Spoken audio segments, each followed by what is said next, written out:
नमस्कार, आप देख रहे हैं सिटी तहलका और मैं आपके साथ संदीप शर्मा। और आप अपने मोबाइल स्क्रीन पर एक शख्स को देख पा रहे होंगे। हासिम इनका नाम है और मूल रूप से ये उत्तर प्रदेश के रहने वाले हैं। रोजी रोटी कमाने के लिए ये पानीपत में इनके पिता आए थे और इनका जन्म खैर यहां पर हुआ है।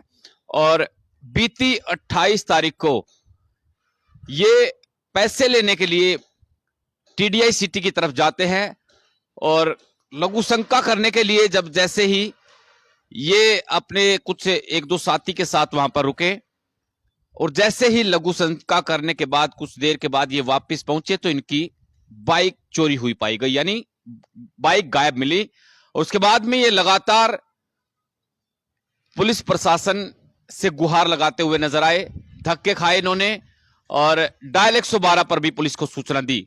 लेकिन जब जैसे ही जिस इलाके में इनकी बाइक चोरी हुई थी वहां पर जब पुलिस मौके पर पहुंची तो उनकी तरफ से यह कहा गया कि भाई आपका क्षेत्र यानी सीमा विवाद बताया गया और सीमा विवाद के चलते इनको भेज दिया गया रेलवे पुलिस के पास।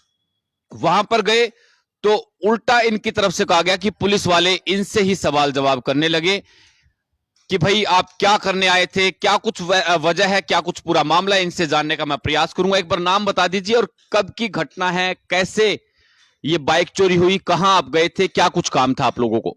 हम जी एलडीकॉम से आए थे। टीडीआई पुल के दौरे बस पेशाब पशूब करने लगे और इतने में गाड़ी एकदम उठा ली वहां से मेरी। हाँ 9820 है HR06WW। ठीक है, ठीक है। अच्छा, फिर क्या हुआ जब आप वापिस आए? तो हमने 112 नंबर पर पुलिस बुलाई, वो एकदम आ गई थी। उन्होंने मेरे से पूछा तो मुझे नंबर याद नहीं था। मैं अपने जीजा से पूछा तो जीजा बोला मैं मेरे भी याद नहीं है। तो फिर मैंने एजेंसी वाले से नंबर लिया तो मैं अंसल थाने में गया। वहाँ से उन्होंने बोला भाई आपकी यहाँ दरखास्त नहीं लिखी जाएगी, आप जाओ रेलवे वाले में, रेलवे रोड। तो वहाँ मैं रात को गया तो उन्होंने कहा आप पूरे कागज गाड़ी के लेके आना, तो अगले दिन सुनवाई होगी। अगले दिन मैं जैसे गया वहाँ से तो मेरे से पूछने लगे भाई वहाँ क्या करने गया था। मैं बोला जी बस उधर टट्टी पेशाब करने के लिए मैं खड़ा हो गया। साथ में एक बंदा और था जी मेरे साथ, बस।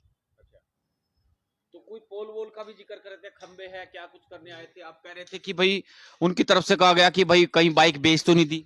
हाँ वे हमारे को बोल रहे तुमने तो नहीं बेच बात दिमाग नहीं, हमारी चीज है, हमारी बाइक हमको बेचेंगे। तो एक गाड़ी की किस्त रह भी रही है जी, बस। तो अब फिर क्या हुआ जब आपकी कहीं भी सुनवाई नहीं होती, फिर आगे कहाँ गए आप? फिर मैंने ऑनलाइन दरखास्त दी जी, बस अड्डे के दौरे, मान के दौरे, बस। मतलब थाने में कहीं भी आपकी शिकायत नहीं ली गई? नहीं जी। अब FIR दर्ज हुई है? बस कुछ नहीं हुई, बस मैं हार के फिर इन्होंने मेरे को ऑनलाइन दरखास्त दुआई। मैं बोला भाई मेरी गाड़ी के साथ कोई हादसा ना हो जाए तो मैं इस मारे दरखास्त अपनी करवाना चाहता हूँ। तो घर वाले भी आए थे, बच्चे भी आए थे, वे चले गए घरों। पुलिस के द्वारा अब संपर्क किया गया आप लोगों से? हम थाने में गए थे जी। उन्होंने कहा भाई तुम्हारी यहाँ तो दरखास्त लगने की थी, आप रेलवे रोड जाओ। रेलवे रोड गए तो उन्होंने कहा कि आप बैठ जाओ, थोड़ी देर में आना, ये है वो है, बस। फिर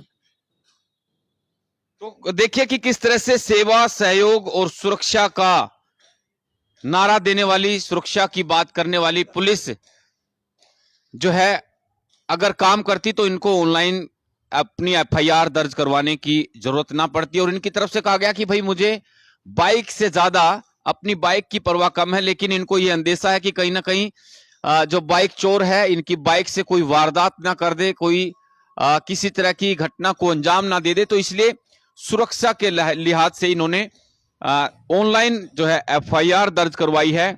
और इनकी तरफ से कहा गया कि भाई सीमा विवाद के अंदर पुलिस उलझी रही और उसके चलते इनको ऑनलाइन FIR दर्ज करवानी पड़ी। बहुत बहुत शुक्रिया, नमस्कार।